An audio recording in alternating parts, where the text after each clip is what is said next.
vont se dire, mais s'il a assez d'onction pour prier pour les femmes stériles, pourquoi il ne le fait pas pour sa femme? Amen. Alléluia. Alors, la Bible nous dit que la parole de Dieu est éprouvée. Elle est vraie, non pas parce que toi tu l'as expérimentée, mais elle est vraie d'une manière absolue. D'une manière absolue. Alors Dieu me dit, il dit, regarde la chair, là où tu te tiens. Ce n'est pas un endroit pour communiquer tes doutes. Ce n'est pas un endroit pour communiquer tes peurs. Ce n'est pas un endroit pour communiquer tes craintes. C'est un endroit pour simplement communiquer ma parole. Et ma parole reste vraie. Alléluia. Donc, tu peux être affamé. Cela n'empêche pas que Dieu bénit. Tu peux ne pas avoir des enfants. Cela n'empêche pas que Dieu donne des enfants. Et ainsi, pendant des années, on a vu des gens visiter, des gens mettre au monde. Et il y a même des enfants qui portent mon nom parce qu'ils étaient désespérés et Dieu a donné. Et entre-temps, quand tu vois ça, quelque part tu rentres aussi, tu te dis, mais Seigneur, tu m'oublies quand même. Alléluia. Les gens sont contents. Mais la parole produit la foi. Et la foi, elle est capable de faire sortir n'importe qui et de n'importe quelle situation. Donc si les gens ne peuvent pas recevoir la foi, or la foi vient de ce qu'on entend. Or la plupart du temps, il nous arrive maintenant juste de communiquer nos peurs. Vous savez, l'unique Moïse est un homme extraordinaire. Un homme, on ne peut pas se comparer à lui. Mais l'unique raison pour laquelle Dieu n'a pas voulu que Moïse entre dans la terre promise, parce qu'au lieu de faire exactement ce que Dieu lui a demandé, il a communiqué sa peur. Il a communiqué ses doutes. Il dit au peuple, vous exagérez aussi. Vous pensez vraiment que de cette pierre peut sortir de l'eau? Et l'eau est sortie. Et Dieu lui a dit, parce que tu ne m'as pas honoré devant ce peuple, tu n'entreras pas. Alléluia. Tu n'entreras pas.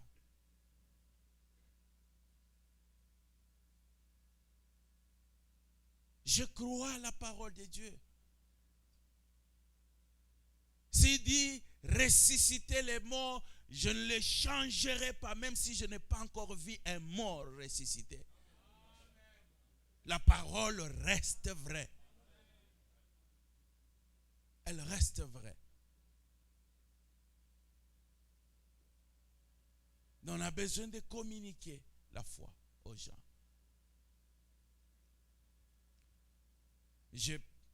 Un jour, Dieu m'a demandé de prêcher sur un message sur la bénédiction. Et j'ai dit non, je ne peux pas prêcher sur la bénédiction. Les jours où tu me béniras,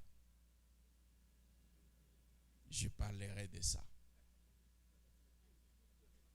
Je suis sans domicile fixe.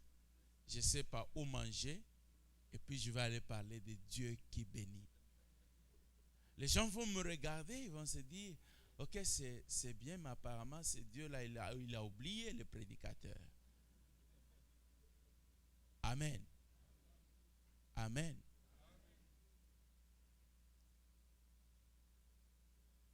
Et Dieu me dit, est-ce que tu crois que moi je bénis? Je dis, oui, je crois. Je crois. Ok. Si tu crois, prêche. Si tu ne crois pas, ne prêche pas. Amen. Et puis je commençais à prêcher avec force. Dieu bénit.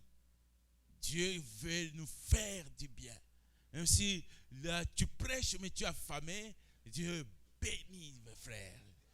Dieu veut qu'on avance. Alléluia.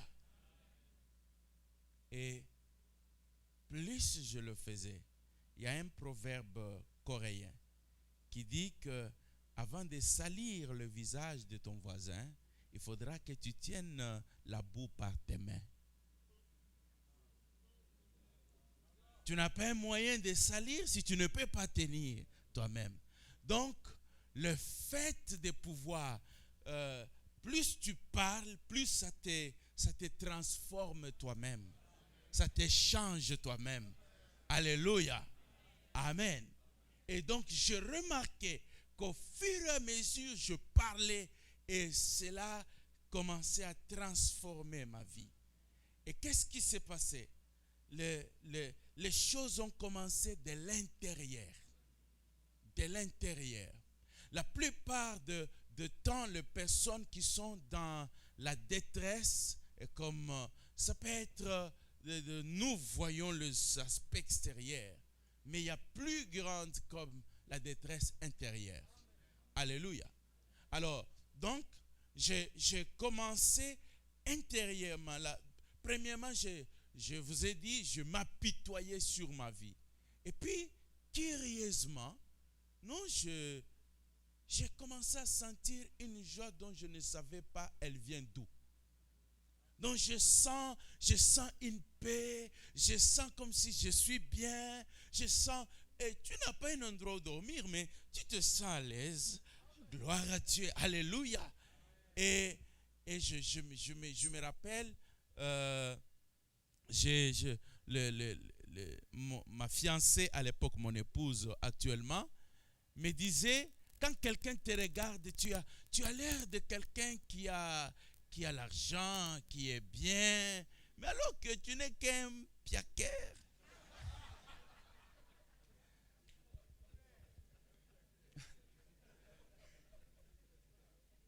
Alléluia. Amen. Alors je lui ai dit ceci.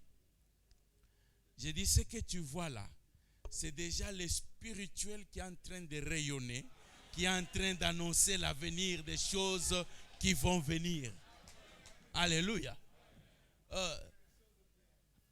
Tout ce que nous voyons, la Bible dit, a commencé par ne pas exister. Le monde visible a commencé par être invisible. Donc, les convictions que nous prêchons, que nous donnons, c'est des vérités, je ne sais pas comment dire, c'est des réalités qui ne sont pas encore palpables, mais qui sont réelles. Amen. Qui sont réelles.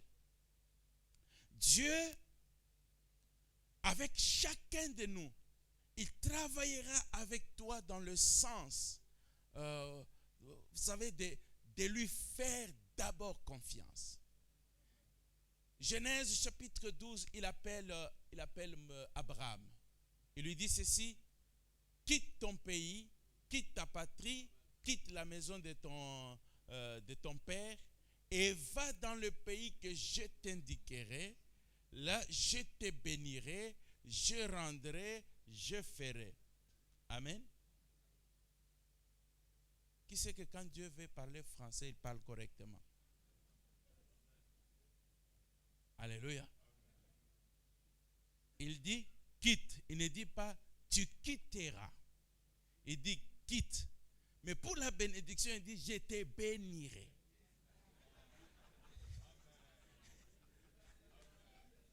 Amen. Il dit quitte-toi. Comment tu veux que moi j'abandonne tout maintenant, mais toi ce que tu vas faire, tu le feras. Et le pays, je t'indiquerai. Il ne m'indique pas, mais il dit je t'indiquerai, quitte, je te bénirai, je rendrai.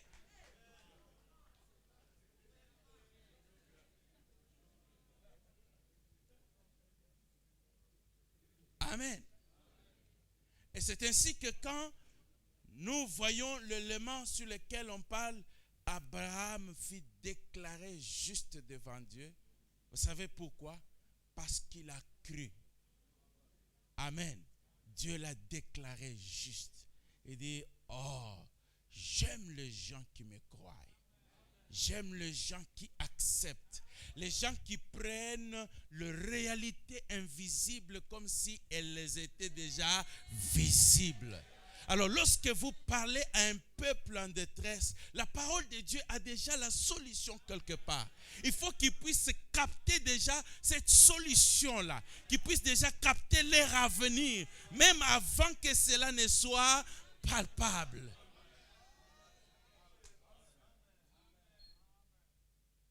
C'est ainsi que ne prêche pas tes doutes. Oh, vous savez, nous sommes au Congo. Vous êtes au Congo. Est-ce que l'évangile c'est du Congo? Alléluia. L'évangile n'est pas du Congo.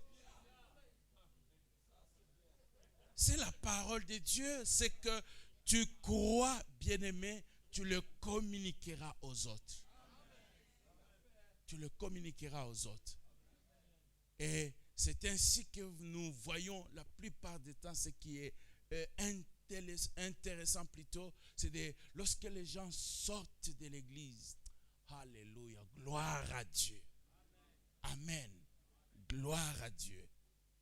Parce qu'il a quelque chose qu'il a saisi. Il sait que ça va se matérialiser. C'est une semence. Amen. Un jour, vous savez, quand vous avez une assemblée comme ça, au début, quand on a commencé, si vous venez le culte de la semaine, vous trouvez les jeunes gens en uniforme, bleu-blanc à l'époque. Alors, il y a un prédicateur qui est passé et après le culte, il me pose la question, toi, tu as l'école ou tu as une église? Parce que c'était des élèves.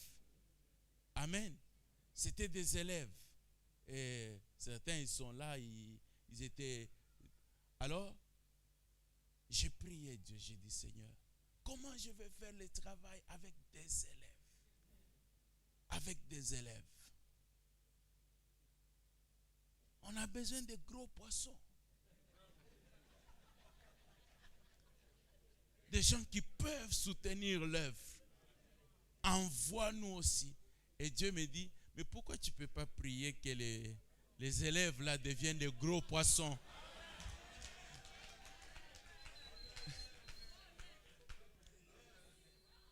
J'ai dit, mais ça va prendre beaucoup de temps. Ça prendra beaucoup de temps. Et vous savez quoi? Tout ce qui a été fait là, ce sont ces ex-élèves-là. Ce sont ceux-là qui ont bâti, qui sont en train... Quand les gens passent, ils se disent, ah, ces gens, ils ont l'argent. Alors je leur dis, vous avez l'argent, parce que les gens ont peur de vous. Amen. Mais ce sont... Et puis maintenant, quand j'ai vu ce que... vous savez, c'est tout à fait différent. De quelqu'un qui vient à l'église avec ses moyens et de quelqu'un qui a été à l'église, qui est parti de nulle part et à qui Dieu a élevé. C'est là, lorsque même tu parles de l'argent, ils ne pensent pas que tu veux le voler. Ils savent que je n'étais rien, j'étais nulle part. Voilà, si je suis là, c'est à cause. Amen. Alors, ils le font avec joie.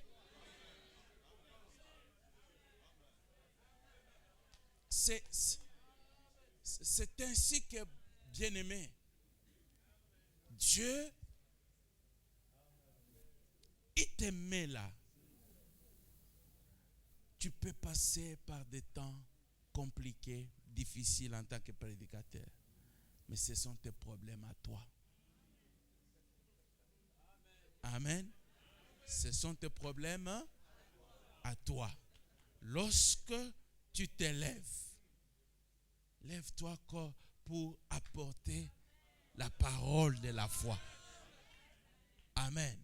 La parole de la foi. Elle reste vraie. Amen. elle reste vraie. Et donc, je vis ce peuple, je vois, je le regarde aujourd'hui, je me dis, et puis j'ai dit à Dieu, si je savais, j'allais encore prier mieux à l'époque. J'ai prié, bon, pas avec beaucoup de conviction, mais si j'étais sûr qu'ils allaient devenir ce qu'ils sont aujourd'hui, j'allais prier sérieusement. Alléluia. Amen. Alors lorsque tu prêches à ton peuple, je vais te dire une chose. J'ai vu à l'hôtel, là, il y avait le gouverneur de la ville. Et puis, supposons qu'il y a les bourgmestres, il y a le gouverneur, il y a les ministres, le président de la République qui viennent là. Et puis, c'est le pasteur Maurice qui doit prêcher. Amen. Vous savez comment il va prêcher? Soyons sincères. Alléluia. Oh Seigneur, est-ce que la parole de Dieu touche? Donc, parce que tu sais, et lorsque tu prêches là, tu sais qu'il y a toutes ces personnes-là, tu veilles à ce qu'il ne puisse pas y avoir des fautes d'orthographe. Tu leur parles de ces grands dieux-là. Et Dieu me dit, la manière dont tu vois ce peuple, si tu le vois toujours petit et minable, tu leur apporteras la parole de petit et de minable. Mais si tu le vois grand, malgré leur situation, parce que c'est de cette manière que Dieu le voit, lorsqu'il va vers Gédéon, il dit, vaillant héros, mais il n'a jamais combattu, il n'a jamais fait quoi que ce soit. Lorsqu'il regarde, donc parle de la manière de Dieu. Alléluia. Il y en a, ils sont là des ministres, ils sont là des grandes personnes. Parle correctement avec force, assurance. Amen. Et ils les deviendront. Ils les deviendront. Et dernier élément que je voulais partager.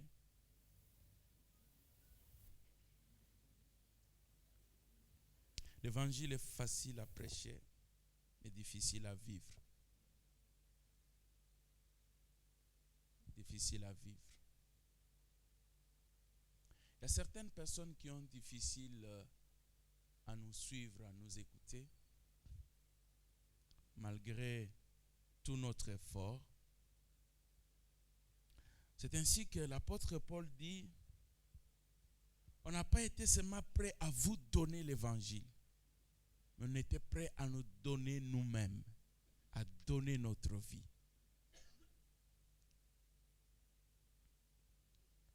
Et être un modèle. Être un modèle.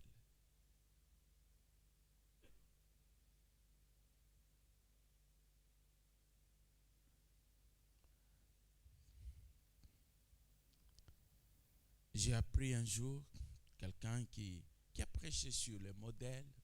J'étais encore jeune serviteur. Et puis après, on m'a donné une cellule à diriger. Et en me donnant la cellule à diriger, donc j'ai eu la possibilité maintenant de prêcher l'évangile, exhorter ces gens-là. Alors chaque fois que j'exhortais, je rentrais, j'étais malade. Parce que ce que je leur disais moi-même, j'étais coupable de ça. Et